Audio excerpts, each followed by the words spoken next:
में हम पढ़ेंगे क्लास 8 इंग्लिश की बुक का chapter 4 Bipin Choudhury's lapse of memory.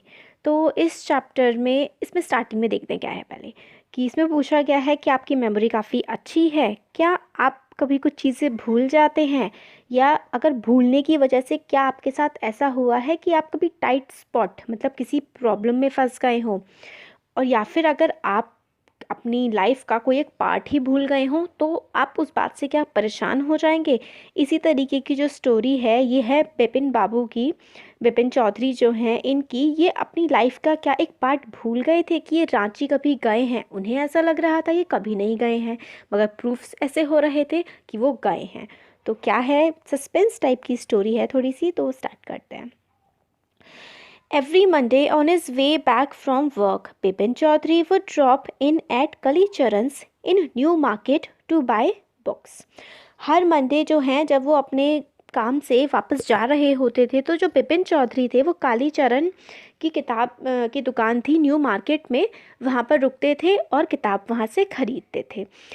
तो वो ख़रीदते थे क्राइम स्टोरीज़, मतलब जो क्राइम होता है ना, गुनाह वाली, गोस्ट भूतों की स्टोरीज़, थ्रिलर्स जिसमें सस्पेंस होता है, इस तरीके की किताबें वो ख़रीदते थे।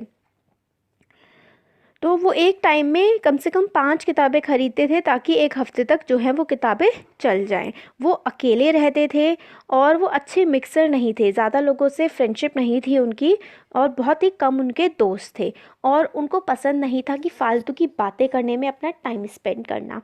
आइडल टॉक का मतलब है आइडल चैट, फालतू की बातें करके टाइम स्पेंड करना उनको पसंद नहीं था।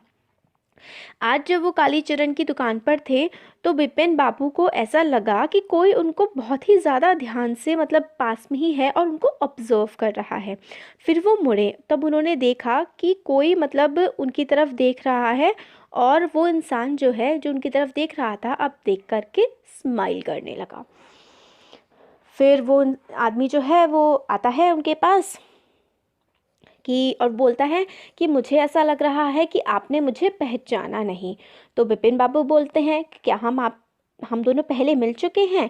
अब मैन जो है इस बात को सुनकर, जो दूसरा इंसान था जो बिपिन बाबू से कह रहा था कि आपने मुझे नहीं पहचाना, तो इस बात को सुन के बिपिन बाबू ने जब उनसे कहा कि हम पहले मिले, बहुत ज़्यादा हैरान हो गया, ग्रेटली सरप्राइज्ड, हैरान हो गया।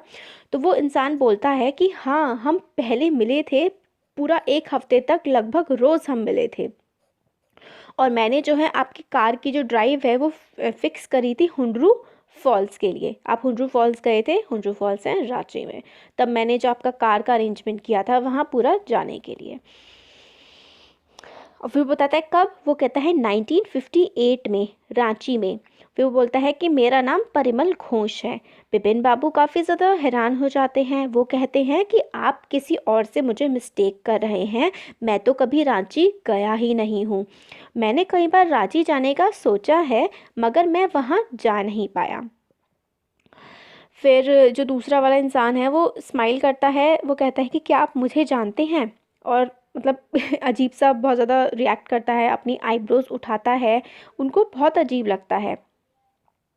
तो वो कहता है, फिर बिपिन बाबू कहते हैं कि आप मुझे जानते हैं। तो वो कहते हैं कि बिपिन चौधरी हैं आप, आपको कौन नहीं जानता।